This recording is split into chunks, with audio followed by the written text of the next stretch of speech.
Hey, everybody! Tonight we're diving into the wild world of crypto with a story about EtherDelta. It was a decentralized exchange that popped up in the middle of the ICO boom. Back then, everyone was throwing money at anything that smelled like a blockchain. EtherDelta let people trade these tokens directly without all those pesky regulations.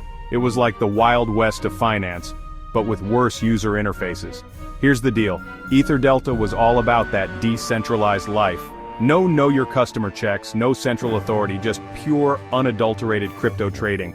You could swap obscure tokens that weren't listed on the big exchanges. It was a playground for degens and early adopters. This, of course, attracted the attention of the SEC, who were not exactly thrilled about this whole regulation-free thing. The SEC argued that EtherDelta was operating as an unregistered securities exchange. They said it was facilitating the trading of tokens that should have been registered as securities. This was a big deal because it meant that EtherDelta was subject to a whole bunch of rules that it had been blatantly ignoring. In 2018, the SEC came knocking on EtherDelta's door with a big ol' lawsuit. They went after Zachary Coburn, the guy who created the platform. The SEC claimed that Coburn was running an illegal securities exchange, and that he'd made a boatload of money doing it. The SEC argued that many of the tokens traded on EtherDelta met the definition of securities. They said EtherDelta was facilitating the buying and selling of these assets without the proper registration or exemptions. This put Coburn in hot water. He was facing some serious charges and the possibility of a hefty fine. Coburn ended up settling with the SEC without admitting or denying any wrongdoing. He agreed to pay a hefty fine and promised to never do it again. This was a watershed moment for the crypto industry.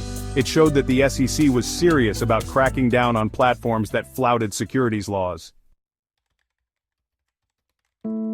As if the SEC troubles weren't enough, EtherDelta also got hit with a major hack in 2017. Hackers pulled off a classic DNS spoofing attack.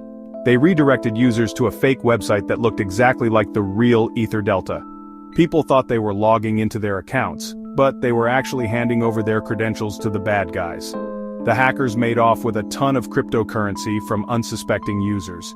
It was a major blow to the platform's reputation, and a stark reminder of the risks involved in the decentralized world. The FBI eventually caught the alleged hacker, a dude named Anthony Tyler Nashatka. They charged him with computer fraud and identity theft. This whole thing showed that even though decentralized platforms might promise anonymity, the long arm of the law can still reach you. The EtherDelta saga is a cautionary tale for the crypto industry. It shows that even in the wild west of decentralized finance, the law still matters.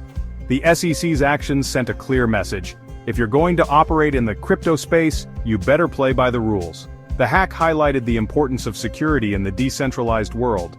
Just because a platform is decentralized doesn't mean it's immune to attacks. In fact, the lack of central authority can sometimes make these platforms even more vulnerable. The EtherDelta story is a reminder that the crypto industry is still in its infancy. There are a lot of kinks to work out, and regulators are still figuring out how to deal with this new technology. The key takeaway? Proceed with caution, and don't invest more than you can afford to lose. That's it for tonight, folks.